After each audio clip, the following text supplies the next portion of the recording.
Je m'appelle Vincent Chiarogne, j'ai 25 ans. Alors au sein du CIV, j'ai deux casquettes.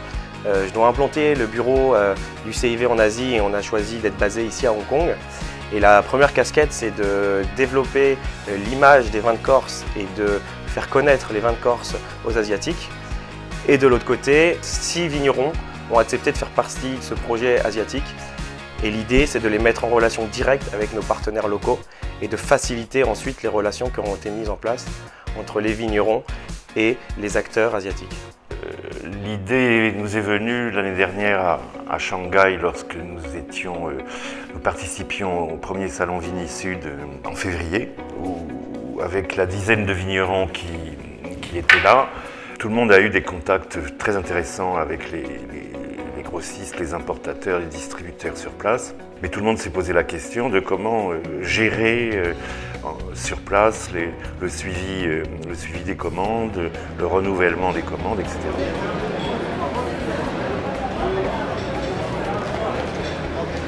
On en est venu avec la rencontre de nos partenaires du Bifrance de se dire qu'il devenait opportun d'ouvrir un bureau finalement à Hong Kong.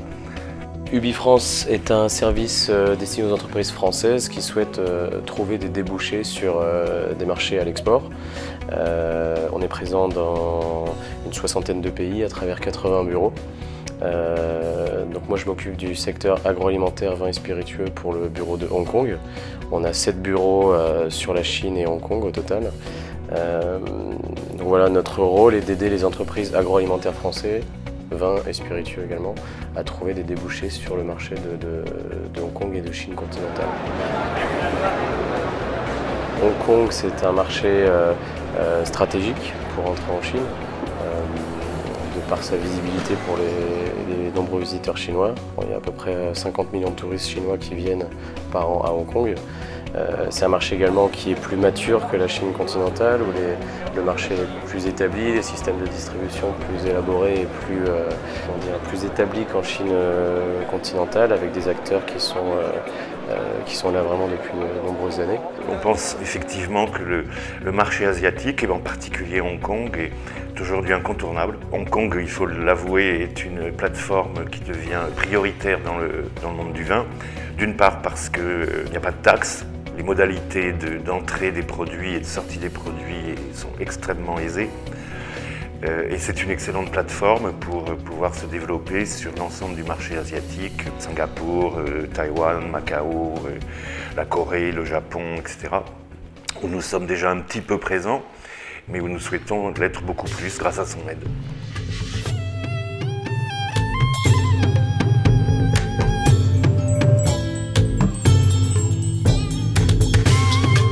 Et le but, c'est vraiment de faire le lien, et c'est vraiment l'intérêt et toute la valeur ajoutée du projet, c'est d'avoir quelqu'un basé ici pour pouvoir faciliter les relations entre l'Asie et la Corse. Il y a 12 000 km d'écart, 6 à 7 heures de décalage horaire.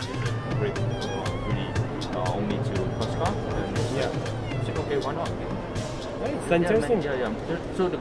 And we are looking for partners, local partners like that. They understand the indigenous grape, and they are curious. On a un éventail d'actions sur l'année et sur les 2 ans du projet. Ça va être des salons comme Vinexpo, comme on a été à Shanghai lors de Béthane et de Sauve au mois de février ou mars.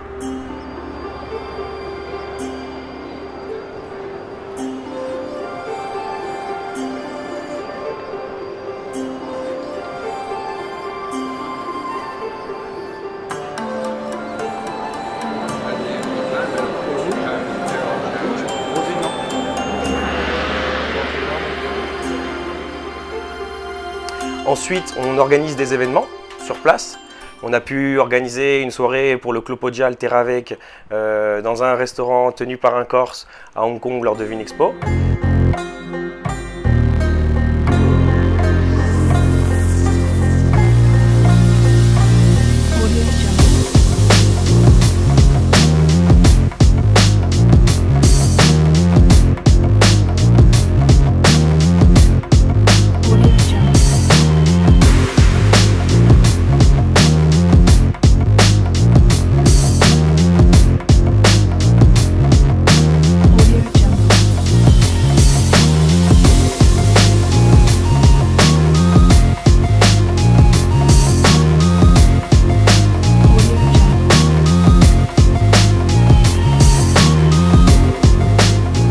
Et ensuite, il y a tout un tissu, un réseau, un relationnel à bâtir, car c'est l'avantage d'être ici, c'est d'être au contact quotidien des acteurs locaux, de partager leurs problèmes, de pouvoir les aider et de pouvoir aussi rapporter ces problèmes aux vignerons. Et ça marche comme ça, on tisse des relations qui deviennent parfois des relations amicales et le business ici marche comme ça. Il y a beaucoup d'expatriés, beaucoup de Français tiennent des restaurants, travaillent chez des importateurs et c'est le vrai avantage, c'est d'être français, d'être sur place pour pouvoir tisser ces liens. Et on est testé au début et en force de gagner la confiance, c'est comme ça que les relations peuvent être bâties et le business se développer.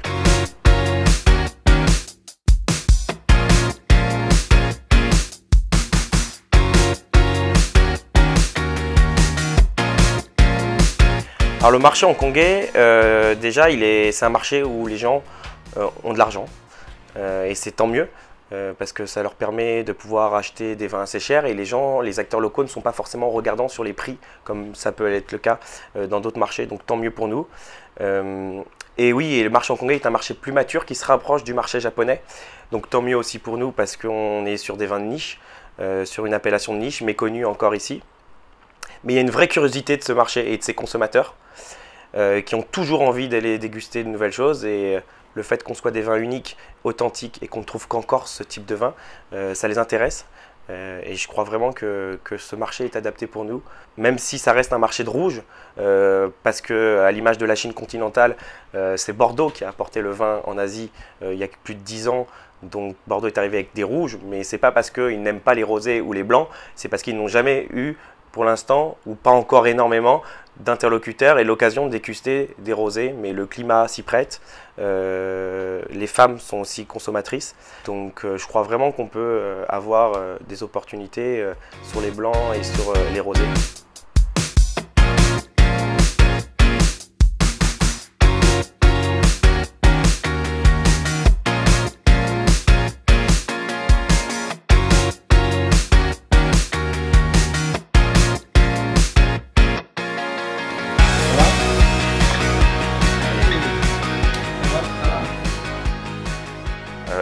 L'introduction des vins de Corse en Chine, c'est quelque chose de nouveau, bien que les vins aient 4000 ans d'histoire.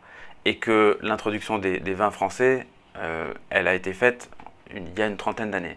Donc, nous, on va arriver, après une euphorie sur le vin et ensuite une dégringolade ces 2 dernières années. Donc, on va arriver complètement nouveau et les gens vont comprendre qu'ils ont maintenant le choix d'acheter un vin qui est extrêmement différent, qui a une vraie personnalité, qui a une histoire de plus de 4000 ans. Et ça, je pense que c'est une vraie valeur ajoutée qu'on va mettre en avant au niveau de la communication. Alors, Hong Kong est indéniablement une porte d'entrée sur l'Asie, sur la Chine et certains marchés, et c'est là où on a été, je pense, assez éclairé de choisir le Hong Kong comme point d'attache, ça a été assez discuté. Mais ça nous permet, à la fois, il y a des marchés qui suivront Hong Kong, c'est-à-dire qu'une fois qu'on sera rentré à Hong Kong, certains marchés, comme Singapour, auront tendance à imiter le marché hongkongais et ça sera pour eux un gage de confiance, de référencer nos vins, d'acheter nos vins parce qu'on est déjà présent à Hong Kong. Donc là, après Vinexpo, on commence déjà à avoir on ressent un vrai intérêt de la part des acteurs locaux. Donc ça, c'est encourageant parce que ça a été une prise de risque. Ça a été un gros projet et un pari sur l'avenir de venir implanter les vins ici. Tout le monde nous a dit n'y allez pas, c'est très Bordeaux. Et à l'heure actuelle, on commence déjà peut-être à avoir des premiers contrats, des premières touches.